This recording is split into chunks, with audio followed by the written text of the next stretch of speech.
नमस्कार दोस्तों, आपका हमारे YouTube चैनल डीके जी स्टडी जोन में मैं दिनेश गुप्ता आपका स्वागत करता हूं। दोस्तों, आज की वीडियो में हम भारत के संविधान के इतिहास के बारे में महत्वपूर्ण प्रश्नावली लेकर आए हैं, जो आपको आने वाली सभी प्रतियोगी परीक्षाओं में काम आएगी। तो चलिए शुरू करते हैं।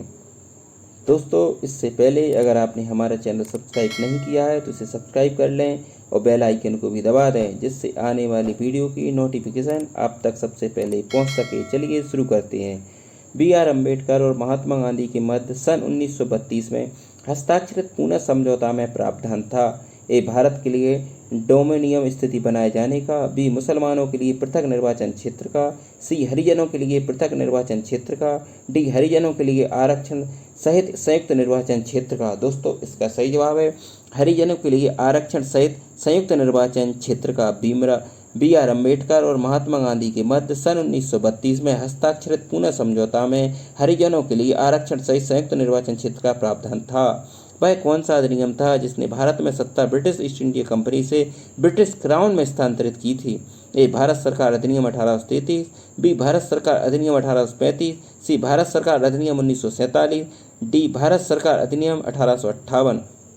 दोस्तों, इसका सही जवाब है भारत सरकार अधिनियम 1858।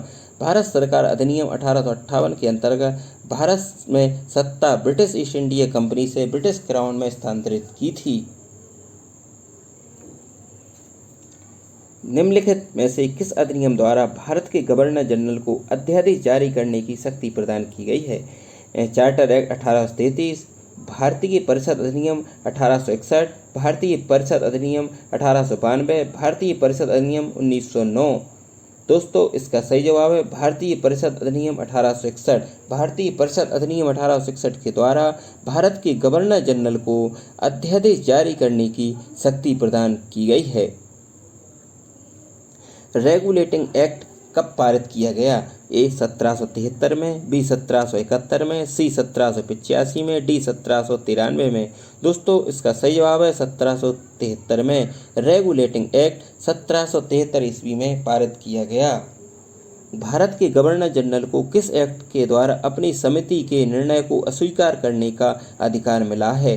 1773 का रेगुलेटिंग एक्ट, बी 1784 का पिट इंडिया एक्ट, सी 1786 का अमेंडमेंट एक्ट, डी 1813 का चार्टर एक्ट। दोस्तों, इसका सही जवाब है 1786 का अमेंडमेंट एक्ट। भारत के गवर्नर जनरल को 1786 का अमेंडमेंट एक्ट के द्वारा अपनी समिति का निर्णय अस्वीकार करने का अधिकार है। महारानी विक्टोरिया को भारत की साम्राज्ञी कब नियुक्त किया गया? ए 1885 में, बी 1875 में, सी 1876 में, डी 1858 में। दोस्तों, इसका सही जवाब है 1876 में। 1876 ईस्वी में महारानी विक्टोरिया को भारत की साम्राज्ञी नियुक्त किया गया। मिंटो मार्ले सुधार का उद्देश्य क्या था? ए पृथक निर्वाचन प्रणाली, बी भारतीयों की भागीदारी बढ़ाना, सी युद्ध में सहयोग हेतु तैयार करना, डी पूर्ण स्वतंत्रता देना। दोस्तों, इसका सही जवाब है पृथक निर्वाचन प्रणाली। मिंटो मार्ले सुधार का उद्देश्य पृथक निर्वाचन प्रणाली से था। मिंटो मार्ले सुधार बिल किस वर्ष में पारित किया गया? ए 1905 में, बी 1909 में, सी 1911 में, डी 1920 में। दोस्तों, इसका सही जवाब है बी 1909 में। 1909 में मार्ले मिंटो सुधार बिल पारित किया गया। मुसलमानों के लिए अतिरिक्त निर्वाचक मंडल प्रारंभ में किसके द्वारा लाया गया था? A Cripps mission 1942, B Morley Minto सुधार 1909, सी मॉन्टेगू चेम्सफोर्ड सुधार 1919, डी भारत सरकार अधिनियम 1935। दोस्तों, इसका सही जवाब है मार्ले मिंटो सुधार 1909। मुसलमानों के लिए अतिरिक्त निर्वाचन मंडल मार्ले मिंटो सुधार 1909 के द्वारा लाया गया था। 1909 के इंडियन काउंसिल एक्ट में किस बात की व्यवस्था की गई थी? ए द्वैत शासन प्रणाली, बी सांप्रदायिक प्रतिनिधित्व, सी संघीय व्यवस्था, डी प्रांतीय व्यवस्था। दोस्तों, इसका सही जवाब है सांप्रदायिक प्रतिनिधित्व। 1909 के इंडियन काउंसिल एक्ट में सांप्रदायिक प्रतिनिधित्व की व्यवस्था की गई थी। मॉन्टेगू चेम्सफोर्ड सुधार में प्रावधानों का सार था राज्यों की स्वायत्तता, बी प्रांतों में दोहरा शासन, सी हिंदू मुस्लिम हेतु अलग अलग निर्वाचन व्यवस्था, डी राज्यपालों को वीटो शक्ति। दोस्तों, इसका सही जवाब है प्रांतों में दोहरा शासन।